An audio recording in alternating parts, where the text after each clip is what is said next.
Hey folks, welcome back. Doing a series of garage videos because of the weather out here today, and or actually the weather this week. If you guys look back a couple videos back, you'll see where I went to the mountains here this past weekend. Well, actually, not this past weekend. Yeah, this past weekend. Sorry. And so, of course, you take the car out to the mountains on a 500-mile round trip in one day. It's going to be dirty, and of course with the rain and stuff, I haven't touched the car since I got back. And so it's just one of those things where if you can't maintain the car properly, the best thing to do is keep your hands off. And so that's where we're at. I can't get it out here in the driveway and do a 2-bucket wash, which is the proper wash technique, especially once it's gotten some dirt on it. And you see the video here, folks. The car doesn't look that bad, and it really doesn't look that bad even in person. But it's got some stuff that needs to be addressed here, and that's basically just the water from where got the water line from where the water drained out of here. Sit down here at the bottom where the majority of the gunk sits. Flies up from the road. It really doesn't look that bad. That's probably the worst of it right there. But again, if I can't properly wash it off, rinse it off, which I could power wash it off and then pull it back in the garage. But I'm one of those folks that once I power wash it, or while I'm power washing it, I want to foam it down if I can. Throw that lubricant on there, then get me a 2-bucket wash it, put my mitts or put my grates in there, and do just a good thorough wash. I mean, you talking about, I put 500 miles on this thing in one day, so it needs a good wash. But the reason I brought you folks along here today with this is talking about these wheels. And of course, I touched one of that here. They're dirty. Let's try it again. They're dirty, and somebody's gonna probably hammer me. There you go. Look at that. We got road grime, brake dust, all that stuff. So I want to talk about how to maintain the wheels. How should you maintain the wheels? I'm not going to do anything physical with it today. Going back. All right, battery's dead. All right, so basically, what do I do after a 500-mile trip or after a long trip? What do I do? All right, first off, of course, take it and do a 2-bucket wash, a legitimate 2-bucket wash, not get all the dirt and the grime off. Wash all this off best I can. Use my my wheel mitt and everything else for that, and then go back and I use my super degreaser here. Now the thing you got to remember is my wheels may not be the same as your wheels, and this is kind of what I wanted to cover on how to maintain your wheels. You need to use the right equipment and the right chemicals for your type of wheels. These wheels are what they call coated wheels, and what that means is they have a clear coat that almost just like your paint does. That's not exactly the reason they shine, but it's partly why they shine.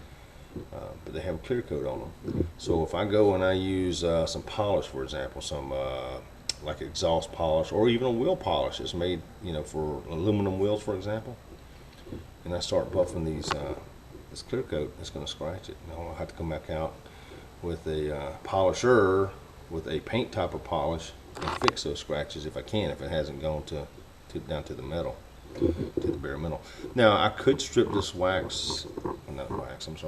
could strip this clear coat off if I did it intentionally and go down to metal, which I wouldn't advise. These things are coated for a reason. If you want to get that type of wheel, the best thing to do is buy that type of wheel. So basically you maintain this type of wheel the same as you do your paint.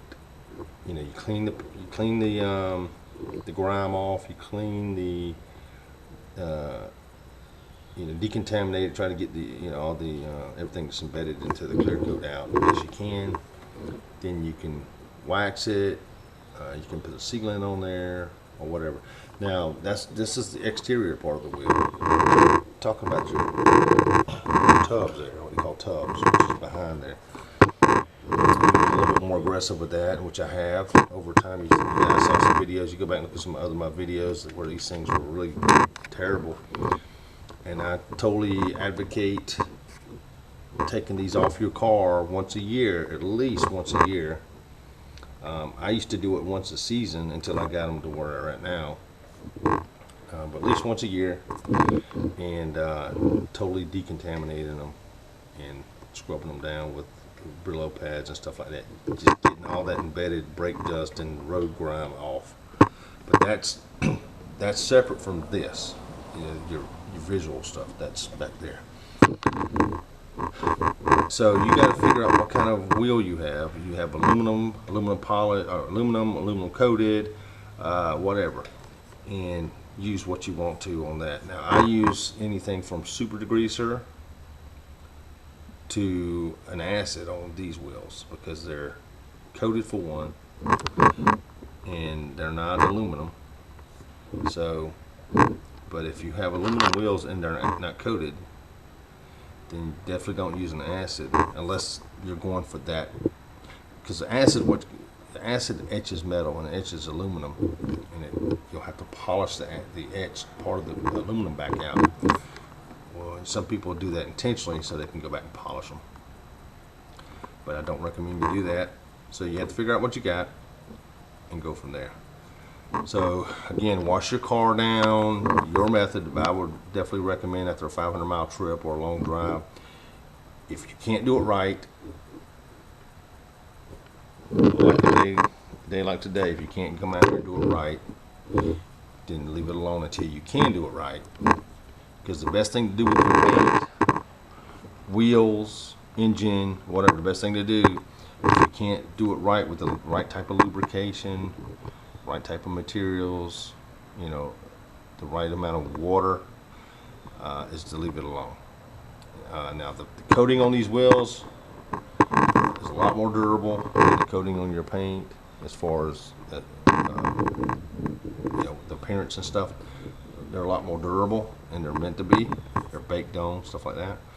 But they can still be damaged, folks. So be careful with that. And just remember, the most important thing is use the right tools and the right chemicals for your type of wheel, and you don't want to damage it. And of course, I'm talking to all the newbies out here that may stop by and watch this video. Any of you folks that's probably been on my channel or any of these other channels and length of time, you already know this stuff. And of course, make sure you knock out your brake cylinders, I mean, all that stuff while you're doing it. And of course, use this time to inspect your wheels, your tires, especially after a long trip. You know, you want to inspect everything. Use this time to inspect all that. You inspect your engine, your wheel well. I'm sorry, and everything behind your wheel also. What I like to do, since I have the ability, what I like to do is lift my car up on the left here and on my left and inspect it front and back. So alright folks, well, thanks for stopping by. If you would smash the like button, leave me a comment, leave me some feedback, I'd appreciate it, and share the content, I appreciate it. Thanks.